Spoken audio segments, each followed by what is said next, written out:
নমস্কার সকলকে, তৃপ্তি রান্নাঘরে সকলকে অনেক স্বাগত। তো বন্ধুরা দেখো, আজকে একটা দারুণ স্বাদের চিকেনের রেসিপি তোমাদের সাথে নিয়ে এসেছি। তো রেসিপিটা প্রথম থেকে শেষ পর্যন্ত দেখার অনুরোধ এলো। আর রেসিপিটা ভীষণই ভালো লাগবে, একটা সুন্দর চিকেনের রেসিপি। তো দেখো, কড়াইয়ের মধ্যে আমি বেশ কিছুটা বাটার আর সাদা তেল দিয়ে বেশ কিছুটা গরম করে রেখে নিয়েছিলাম। তো দিয়ে দিয়েছিলাম ওপর থেকে একটু গরম মশলা, শুকনো যে মশলা হয় সেই মশলাটা ফোড়ন করে নিয়েছিলাম যাতে সেন্টটা খুব ভালো আসে।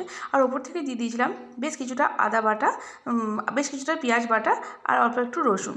তো দিয়ে সেটাও আমি খুব ভালোভাবে কিন্তু খুব ভেজে নিয়েছি। পেঁয়াজটা যতক্ষণ না কাঁচা গন্ধটা যায় ততক্ষণ কিন্তু চিকেনটা তোমরা দেবে না। তো দেখো, পেঁয়াজটা ভাজার পরেই আমি কিন্তু চিকেনটা দিয়েছি, দিয়ে একটু একটু ঢাকা দিচ্ছি, আবার একটুখানি নাড়ছি। তো চিকেনটা এভাবে খুব সুন্দরভাবে ভেজে নিলে চিকেনের স্বাদটা কিন্তু অনেক ভালো হয়। তো দেখো, এবার চিকেনটা আমি খুলে নিয়ে দিয়ে দিচ্ছি।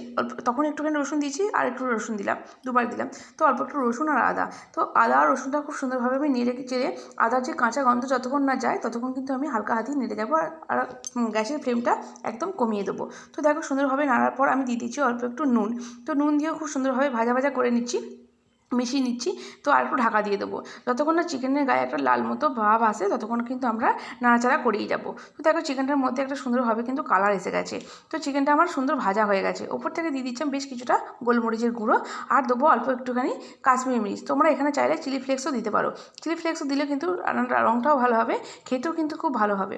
আমি দিচ্ছি একটু কাশ্মীরি মির্চ। তো দেখো, চিকেনটা আমি খুব সুন্দরভাবে নাড়াচাড়া করে ভেজে নিচ্ছি। আর দেবো একটুখানি হলুদ গুঁড়ো।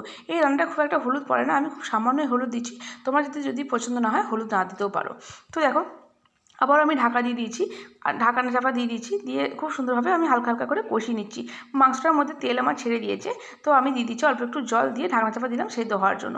তো দেখো, আরেকটা আমি ফ্রাইং প্যানের মধ্যে সাদা তেল গরম করে তাতে দিয়ে দিচ্ছি গোটা জিরে, আর কয়েকটা সবজির মধ্যে নিচ্ছি টমেটো, ক্যাপসিকাম, কাঁচা লঙ্কা আর আদা, জুলিট করে কাটা আদা। তো এই সবজিটা কিন্তু অবশ্যই দেবে, এই সবজিটা দিলে চিকেনের স্বাদকে কিন্তু 1000 গুণ বাড়িয়ে দেয়। তো দেখো, এই সবজিটা দিয়েও আমি সুন্দরভাবে নাড়াচাড়া করে চিকেনটা খুব সুন্দরভাবে কষিয়ে নিচ্ছি। আর সবশেষে দিয়ে দিচ্ছি একটুখানি কনডেন্স মিল্ক। তো দেখো, এটা আমি দিয়ে দিচ্ছি, সরি বন্ধুরা, এটা কর্নেলস মিল্ক নয়, এটা দিয়েছি আমি ফ্রেশ ক্রিম। তোমরা চাইলে কিন্তু অন্য কিছু দিতে পারো, বাড়িতে যে সর ওটা সেইও তোমরা দিতে পারো। আর সব শেষে অল্প একটু গরম মশলা আর ধনেপাতা দিয়ে আর কিছুটা একটুখানি ঘি দিয়ে আমি বেশ কিছুক্ষণ স্ট্যান্ডিং টাইমে রেখে দেবো, দিয়ে গরম গরম সার্ভ করে দেবো।